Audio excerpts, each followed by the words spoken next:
Bonjour tout le monde. Merci beaucoup d'être venu aujourd'hui pour notre rencontre de la Fédération pour la paix universelle sur un thème qui est tellement important, la famille au cœur de la société.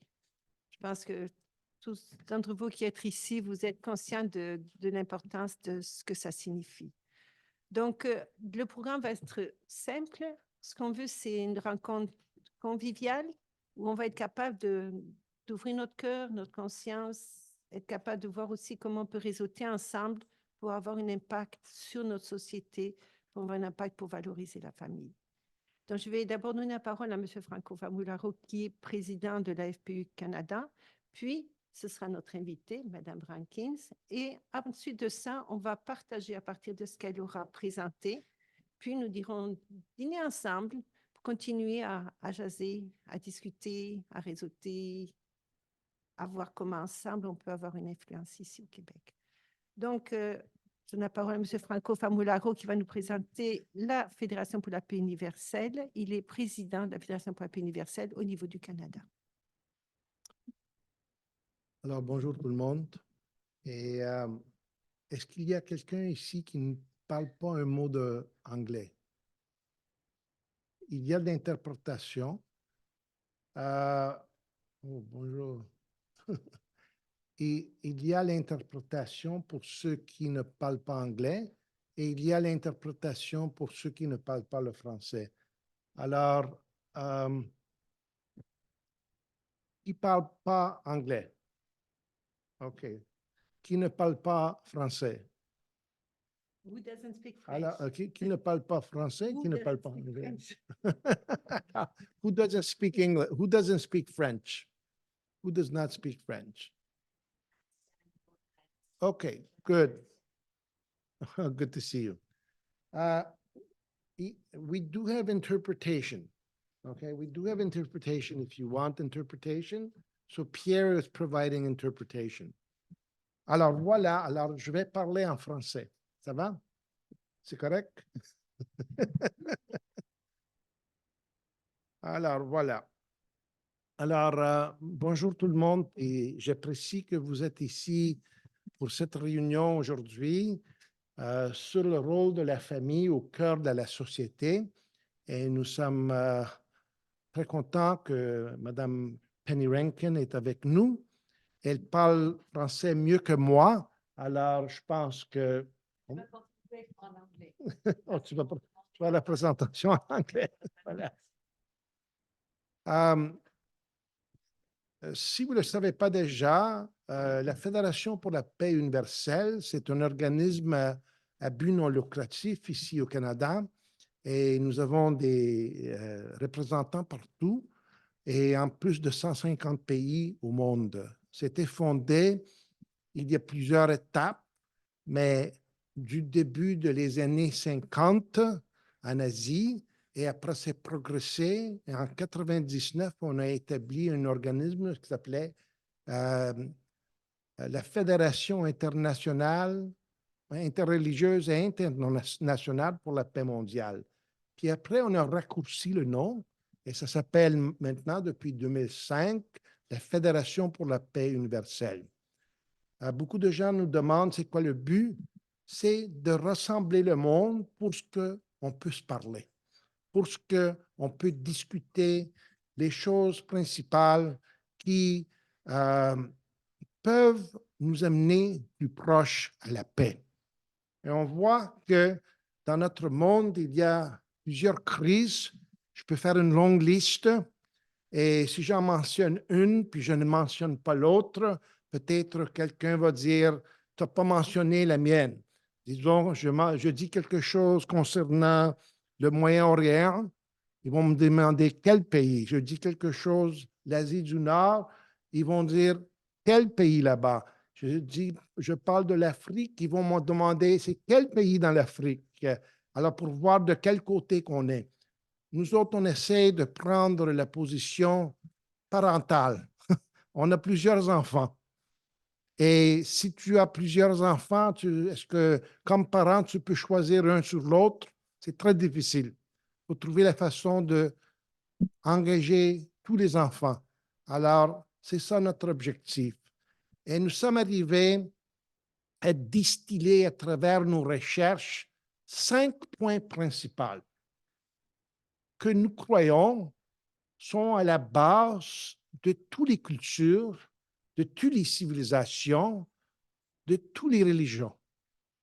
Si on est juif, chrétien, musulman, bouddhiste, hindou, et les plusieurs religions. Regarde, au Japon, il y a 180 000 organismes religieux. Seulement au Japon. Vous ne savez pas, hein? Je m'ai aperçu de ça récemment. Et au Canada, aux États-Unis, il y en a des milliers aussi. Mais comme principe de base, et ce sont le fondement de les valeurs avec lesquelles on approche ces sujets et les activités, on trouve qu'il y a 5 points. Un, que tout le monde, même s'il ne croit pas en Dieu, il croit qu'on a une origine commune. Oui, même les athées croient qu'on a une origine commune. Les religieux l'appellent Dieu, les musulmans l'appellent Allah, les juifs l'appellent Yahweh, et il y a plusieurs noms, le Seigneur, etc. Deuxièmement, que essentiellement, chaque personne, chaque individu est une personne morale et spirituelle. Tout le monde a une moralité personnelle et chaque être est un être qui a un esprit. On a une âme. Troisièmement, à la base de chaque civilisation, on trouve que la famille est valorisée. La famille est l'école de l'amour ou la haine. La famille, c'est central. Quatrièmement, la valeur suprême est de vivre pour le bien-être des autres. Et cinquièmement, que nous ne pouvons pas établir la paix ou des bonnes relations si on n'établit pas une interdépendance entre chacun. Alors, c'est pour ça qu'on a rencontré Mme Rankin, qui va partager quelques mots avec nous aujourd'hui. Alors, je vais le dire en français. J'ai reçu ton bio en anglais, and I can read it in English so that you can hear it. No? OK. Penny Rankin, elle se nomme comme activiste accidentale.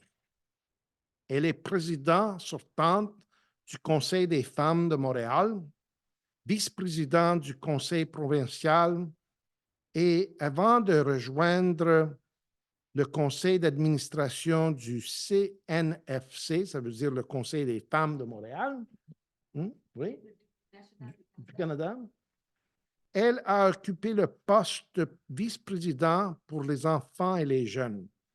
En 2020, elle a fondé Canadians for Action, un collectif informel et un ONG et de professionnels de tout le Canada qui se consacrent à la sensibilisation et à la défense d'une législation visant à protéger les enfants contre les abus et les exploitations en ligne. Elle est également membre du groupe de travail G100 sur la lutte contre le traite des êtres humains et conseillère pour l'initiative québécoise de l'Armée du Salut concernant les soins aux victimes de la traite. Elle a commencé sa carrière éclectique au Royaume-Uni. C'est le Royaume-Uni où est l'Angleterre, l'Écosse et le Galles et même l'Irlande du Nord. Ouais. Je ne sais pas où.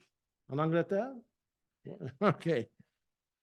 Ou après avoir terminé ses études en éducation de la petite enfance, elle est radicalement tournée vers le monde du marketing et de la publicité en tant que chroniqueuse pour le magazine professionnel des années 70, Media World.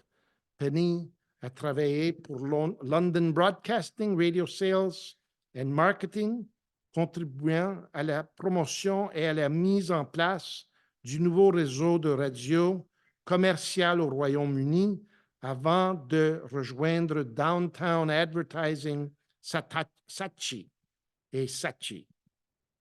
De retour au Canada et dans l'enseignement, elle s'est portée volontaire et à siège à plusieurs conseils d'administration d'organisations à but non lucratif, dont les Amis du Neuro, et a travaillé pendant 2 ans comme directrice exécutive d'une mission dans les quartiers défavorisés.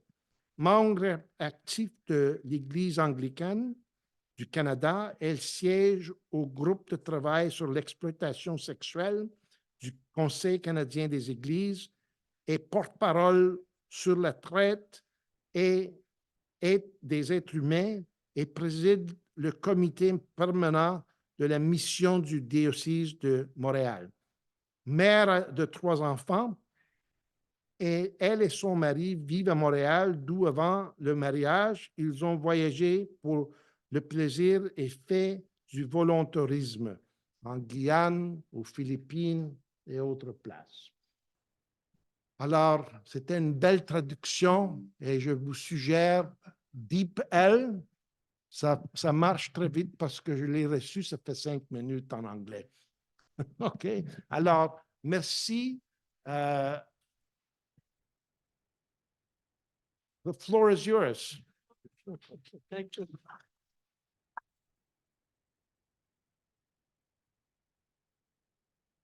So I first want to begin by thanking you for inviting me and the opportunity to come and speak and meet with you all.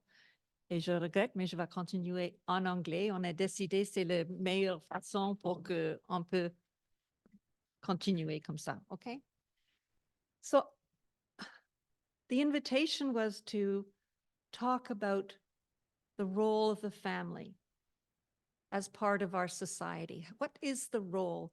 And I know each and every one of you who has the pleasure of being a parent is committed to caring for your children, to providing them with a safe home, an education.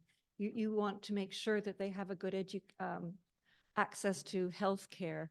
You want them to have fun. You want them to learn to become strong adults. You want to guide them forward, whether attached to a particular faith community or perhaps even in a more open-minded way. But we as parents love our children and we want to nourish the best values in them. This talk, though, is in no way going to take away from those very fundamental and important roles that I believe parents have. It's going to add one to it. And I think as we go through this process, that you will agree with me that one of the things that we as parents and actually as adults who care about children in our society have is that we also need to become aware and be willing to be advocates, not just for our own children, but for all children. Initially, of course, in our immediate neighborhoods, this is always important to address things in our own backyards, but across the province, across the country, and ultimately across the world. So onwards. So I'm going to start by talking about or giving you a brief history of children's rights, okay? And how we have moved towards having a very particular attitude towards our children, because it wasn't always that way. As I mentioned, it's hard reading things in French and then doing it in English. Anyway, now we've talked about the fact that each and every one of you wants the children in your community, in your lives, to have safety and security and access, as I said, to healthcare and education and good food and clean water and place to live. But children haven't always had that protection. They haven't always had that right. And even when they have that right, it doesn't always happen. I put a red square around that little picture of that little boy smoking a pipe. I mean, it's a bit alarming for us today to think that children could smoke or that this was considered normal or not unusual. How did that happen? How did we recognize a harm and then address it? How did we put into place legislation? How did we help change and shift people's thinking about children and how we care for them and how we nurture them and help them grow? So this is a bit of a complicated slide, and I recognize it has both English and French words on it. But looking back over time, in ancient times, in the Middle Ages, children were quite frequently considered, depending on the culture, as property. And things did over time shift because children did represent economically something important to the family. They could work on the farms. I mean, this still happens today, of course, but there was a shift. And this whole idea of awareness, of considering rights, shifted beginning in about the mid-1700s. Then there was movements that started to, for example, address slavery. Okay, there was a shift also in terms of the rights of women. There was a shift in terms of rights of men as well, because unless you own property in many countries, particularly when we're talking about Europe, and I'm sorry I can't address what was happening in Asia or China at the time, but unless you own property, you had no voice. And ultimately what this is all coming down to is talking about ourselves as parents, as people and adults who care for the children in our community, about giving those without a voice an opportunity for their needs to be heard, recognized, and met. The Industrial Revolution was a dramatic time. Young children were subject to really challenging times. The smaller the child, the more likely that they would be in danger, particularly when we're talking about the mechanisms. The average age of a child first working, and you have to remember back then, people's bodies didn't grow the way our bodies grow. They didn't have the same resources in terms of food, right? So tiny little children, 4, 5, and 6 years old, were putting in 16-hour days, 7 days a week. This was cruel, but they still weren't considered whole. They still weren't necessarily valued. I'm not suggesting, and I don't want to suggest, don't want anyone to come away from this thinking that, parents were cold-hearted then. There was the reality that most children, a child born, the chances of it surviving birth or the first 2 years of life was restrictive. But that didn't mean that people's hearts didn't also, suffer at the loss of a child's life.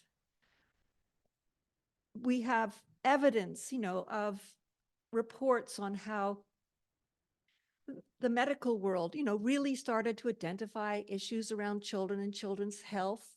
So there was compassion, there was a recognition, but in terms of their rights, in terms of collectively society, and we're talking about society, society coming together to really structure things to help benefit children, that took time.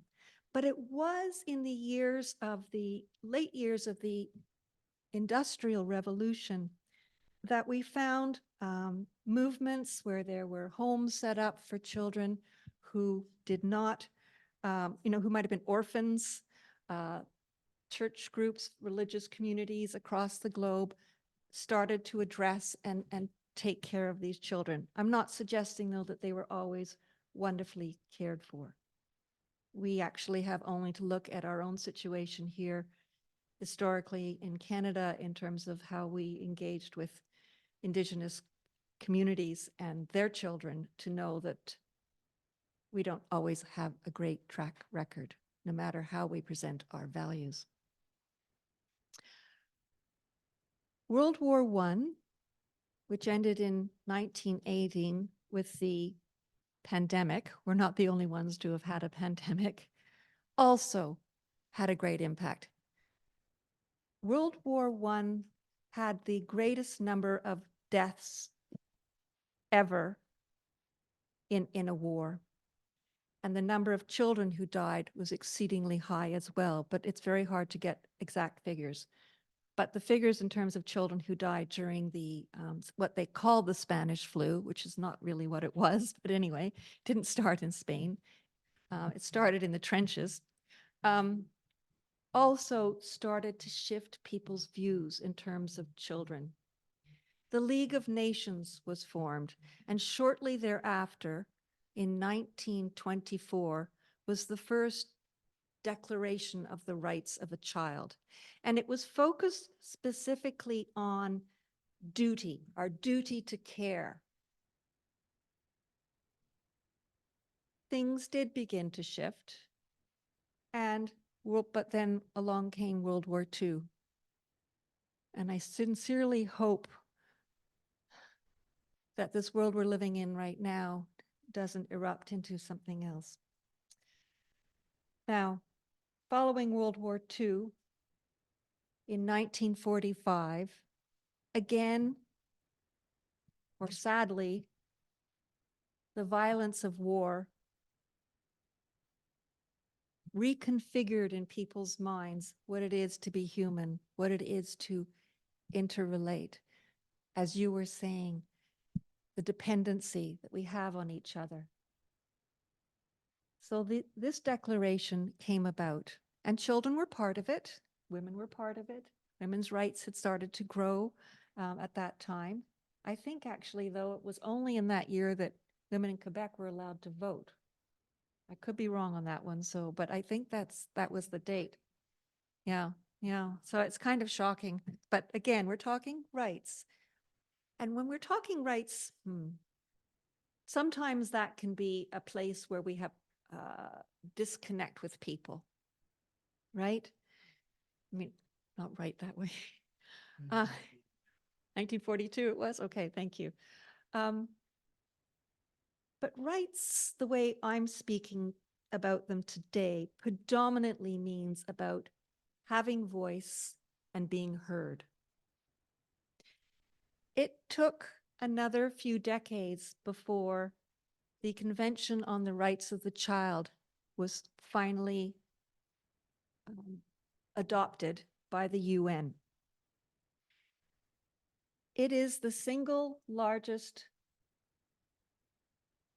convention ever in terms of number of signatories. The only country that hasn't signed it actually is the United States of America, interestingly enough. We could talk about that, but we won't. Oh, I forgot to mention, and this is important because I'm going to be referring to them, UNICEF. So UNICEF was established first in 1947. So again, and it was their work and their efforts across those early years that helped to bring about the Convention on the Rights of the Child. There are several what they call optional protocols. There's a protocol that addresses having children become part of a military or campaign, for example. So children should not be used in that way. There are optional protocols that address sexual exploitation of children. Canada has signed, of course, those two as well. Technically, there are those that argue that having signed something like this, that there's no strong or compelling obligation to to meet all the requirements that are listed. And I really do encourage each and every one of you to look at the Convention on the Rights of the Child and see what is literally in there.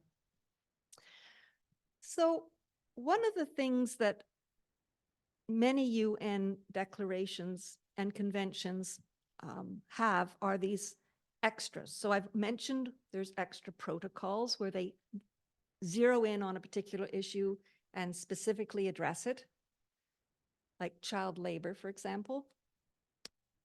But in 2021, the convention added what they call a comment, and that all members who have ratified the convention must follow as well, or are obligated to. Whether they do or don't is the next question, of course. But this was the first time that the convention addressed the rights of the child in the digital environment, in the digital age. Because we do know that while the internet proposes a tremendous opportunity in many, many ways, and we don't want to deny it that, but it also poses terrible dangers as well. And currently, in Canada at least, we have no legislation in place to protect our children. So I'm going to, as we move along a little bit through this, talk to you about two bills. One of them is S210, which was developed by a Montreal senator, Senator Julie Méville-Duchesne, who Pierre and I know quite well. And her bill calls for protective measures to be put in place to protect children from exposure to explicit sexual material, in other words, pornography. Something that internationally is recognized as a crisis in terms of health. This is a health crisis, the impact it has on our children. C63, and I'm going to flesh these out more, but C63 is a recent bill that the Liberal government introduced on February 26th of this year, and it's just beginning its move through the system, but it does not in any way address the issue of protecting children from online harm and exposure to pornography. So I'm going to back away a tiny bit because I want to talk a little bit about UNICEF. Every few years, they issue a study as to how countries relate to their children. So they're looking at the Convention on the Rights of the Child. They're not the committee, but they look at a country and they say, now, how well is Canada doing compared to its peers, to similar countries across the globe in terms of opportunity? Sadly, Canada does not do well. We have the impression that, and I'm not trying to negate what is good about our country. I love our country. But we're not doing nearly as well as we think we are when it comes to our children. I'm just going to. So, as you can see on that screen, Canada ranked 30th. 30th out of 39, at the bottom third. It's shocking to realize that. They use many different methods in terms of how they evaluate, but I'm going to give you some specifics, okay? So in terms of mental health and happiness, Canada falls below the average in more than half the measures on child's well-being. It ranks the lowest in child survival, including teens suicide and child mortality, health, including immunization and unhealthy weight, and children's overall satisfaction, life satisfaction. The widest gaps between Canada and the best performing countries exist not only where Canada ranks low, in the league table, but they also persist in the areas where Canada has been making the most progress. In other words, and this is really extraordinary, child poverty.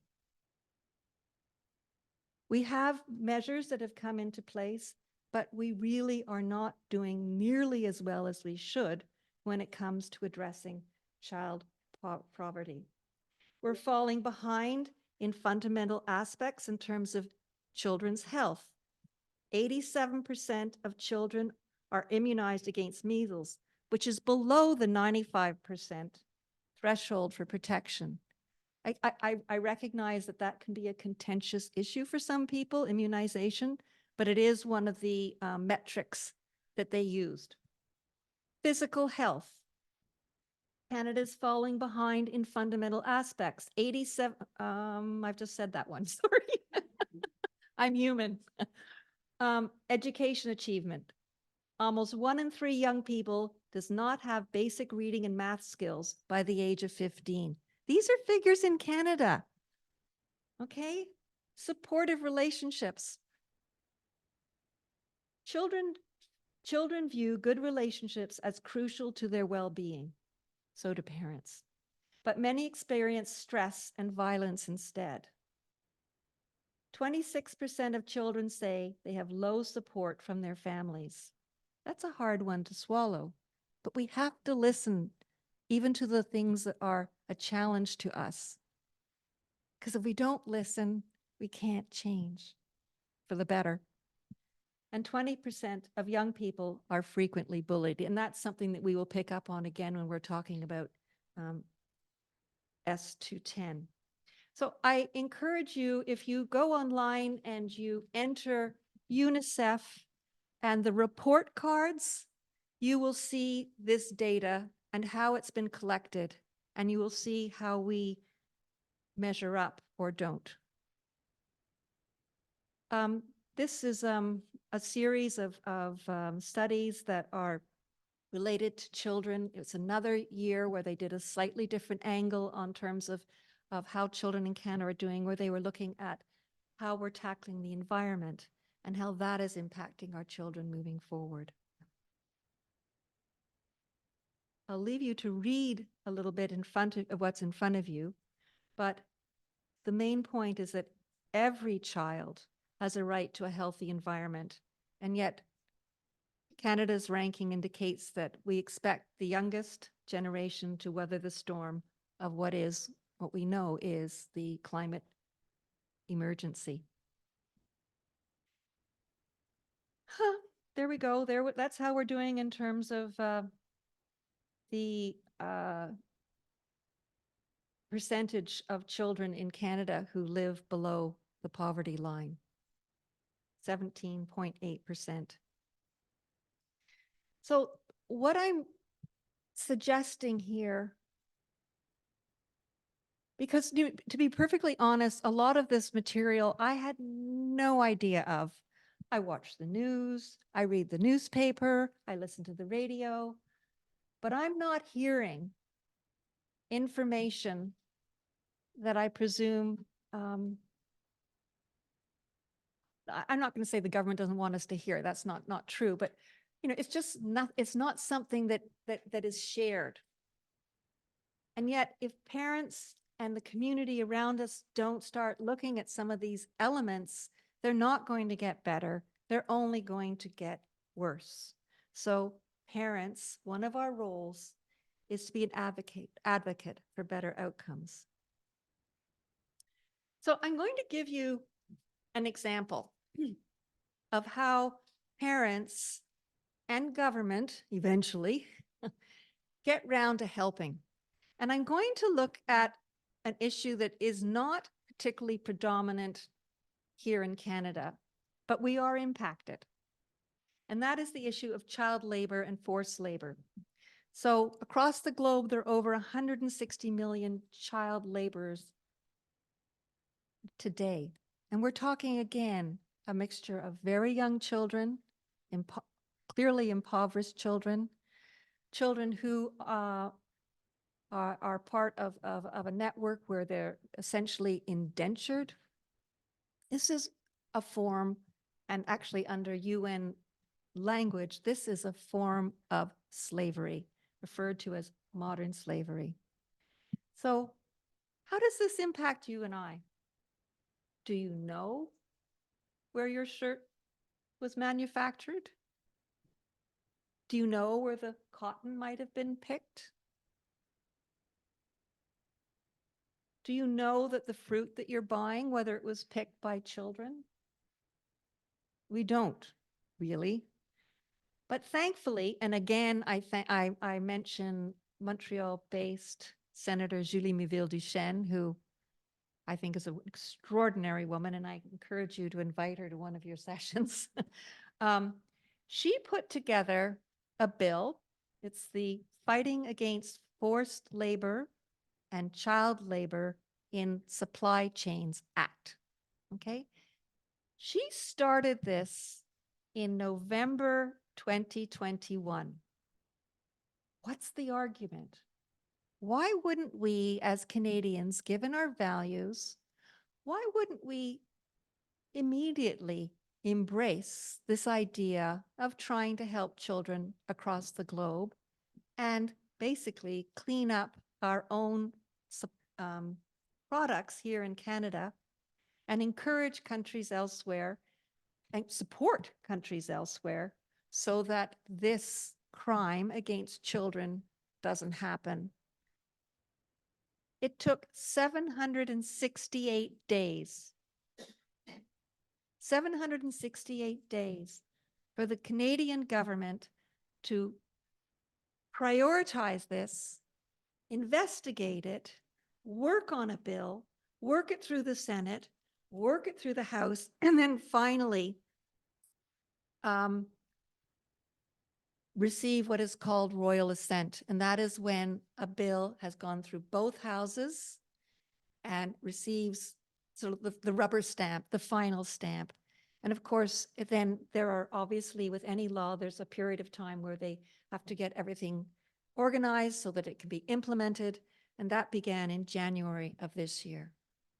It takes time. And sadly, it also takes effort on the part of we, the people, because we need to help our representatives recognize that we consider this an important issue. Which brings me to my passion at the moment. And it's not a passing passion.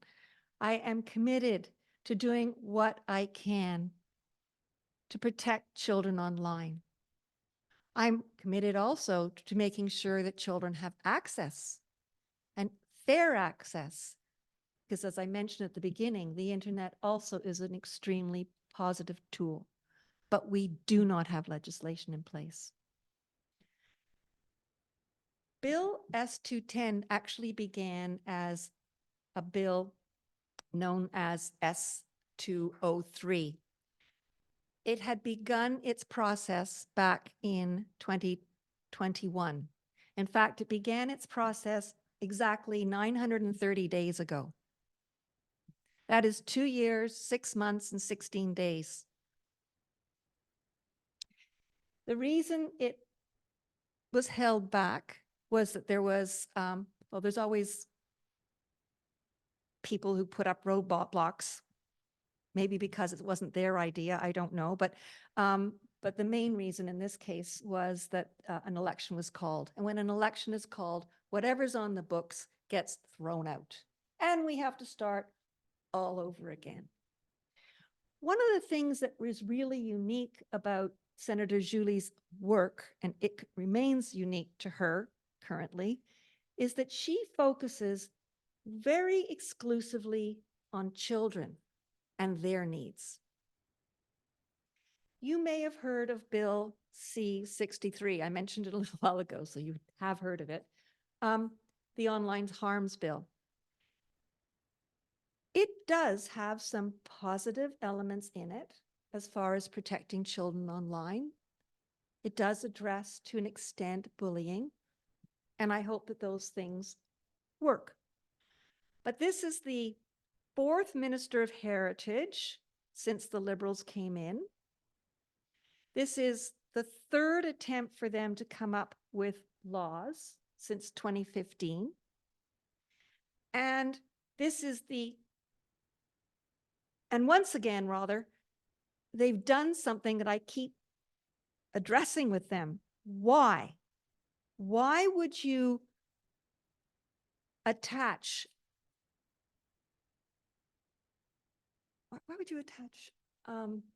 issues around children to other contentious issues?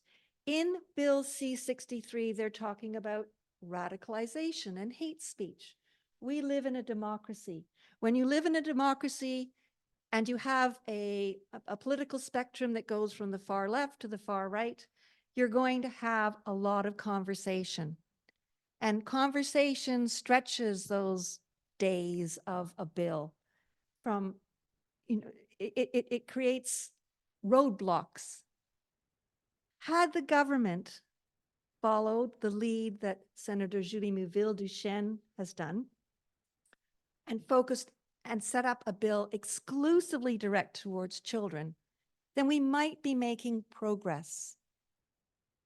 And by the way, the United Kingdom, France, Spain, Germany, Australia, the EU, other countries have laws in place. They are tackling AI, which is a whole new thing that we have to start dealing with. We have ignored the impact of the internet, the negative impact of the internet on our society. Just a little bit about exposure to pornography. It is clearly linked to issues around impacting negatively the psychosocial development of children. There are and can be very severe situations where it may lead to suicide. Collectively, there are links between exposure to suicide and exposure to pornography and younger children's access to it, with an increase in violence against women, because these children are seeing things that normalizes violence, that doesn't speak to what I would hope in the context of family and normal family life should be something, that intimacy should be sacred. This content isn't. The senator is careful in her bill not to not to say or to evaluate those people that want to watch pornography. Adults have their rights, and if that's what they want to do, that's what she's not touching that, okay? But we are looking at children. The average age of a child in Canada, the average, so not the youngest, but the average age is between 9 and 11 that they inadvertently are exposed to pornography. So imagine even a young child who's using voice command with a computer and they want to look for My Little Pony or Pokemon. So that can generate something online, which is most certainly not a little toy of a little horse that they want to play with. There are many other ways that this happens. I mean, it just can pop up, as it were. So what this bill is calling for is something called age verification measures. And age verification measures are looking to assure that the person who is trying to access these sites is 18 years and older, okay? And also to have measures in place to, for want of a better term, sort of block them, keep them in a particular track. It's, to me, a no-brainer. Why wouldn't we all be united in wanting to protect our children from something so graphic, violent, and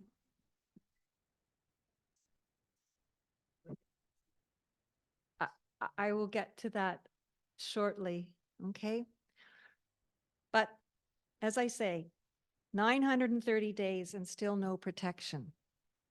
And that's one of the things that I am fighting for right now. The bill itself is right on the edge.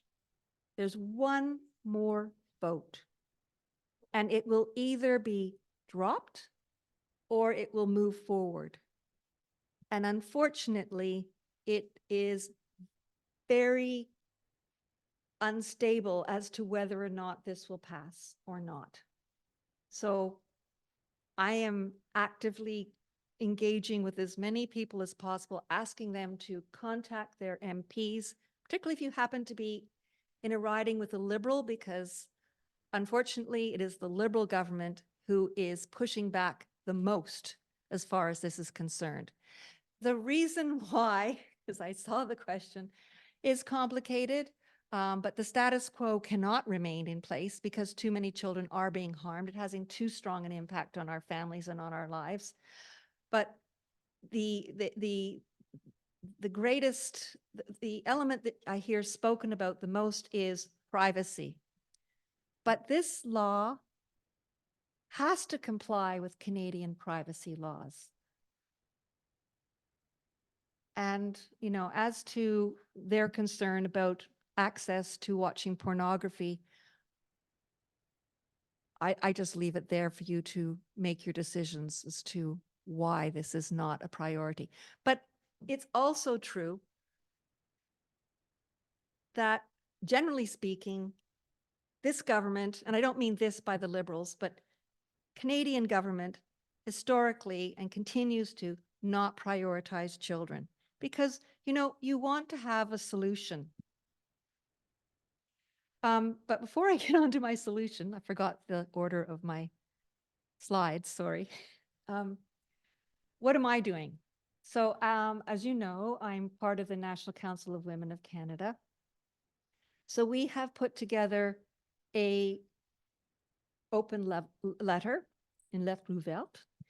And I encourage all of you to go to the website and sign on if you represent an organization. And again, I would like to thank the Universal Peace and Families. I don't know if they have the name correctly, but for signing. So what we're looking for is for organization, the Federation, thank you, who have, of course, are supporting this. Even if you work for a company, as long as it's a collective, what we're trying to do is shake the government up and say, look, there are a lot of people who are really concerned about this. A Nanos poll and a Léger poll reports that 79% of the population is for this. Why aren't they listening? Why aren't they listening? They aren't listening because we're talking about children. And it reminds me also of what we started with when I was doing the history of children and how they're looked at. It's almost as though they're dismissed. People run around and pat babies on the head when the election is happening. But they don't seem to focus. And if they did, then some of the stats, the statistics that I shared earlier wouldn't be what they are. They're not voters. They can't vote. Actually, there's a movement to have the age drop down to 16. Actually, I do have a petition as well, and I can get the list from everybody yes, I have a list that individuals can sign. I have 9,375 votes so far as of today. Yes, I'll make sure that I get the connections. Yeah, exactly. So I'm going to close. I talk longer than I should have. I'm sorry. Oh, no, my solution. I have a solution. Phew. Yeah, that was close. This is a solution that really is something that's come out of the Convention of the Rights of the Child. Every 4 or 5 years, the UN sends a team, a committee to each country that's signed, and they evaluate how they're doing in relation to our obligations. And consistently, Canada, since we signed in 1991, as I mentioned, we still haven't met all our obligations, has been advised, encouraged, shaken up, saying we need a commissioner. We need a children's commissioner at the federal level. All the provinces and territories, except Ontario, when Doug Ford was elected, have advocates, official advocates dedicated towards children, which is one of the reasons why, for example, in Quebec, there is some of these figures actually do better than we do nationally. But irrespective of that, there's an association of these advocates, and they themselves are calling for there to be a federal commissioner, somebody who will look, children's commissioner, somebody who will look at everything that's happening, passing through government, through to steal something from the women's movement, but through a child's lens. You know, we have the, you know, we're always been talking about gender lens, which has its complications, but we're talking about children, looking at everything and seeing how it impacts our children and ergo our future. So that is something that parallel to the work I'm doing in terms of protecting children online is calling on the government. That's the big picture. If we have this, we will be there. I think I've lost my screen, but that's okay. So I finished there, and I encourage you to investigate the convention, look at what the report cards are saying about Canada and children, and join me in advocating for all members of the government to vote in favor of Bill S-210 when it finally does get voted on, which could be Friday, could be the following Friday, or it might be the fall. So on va voir. Thank you. There's too much. On n'a plus besoin de ça. On enregistre.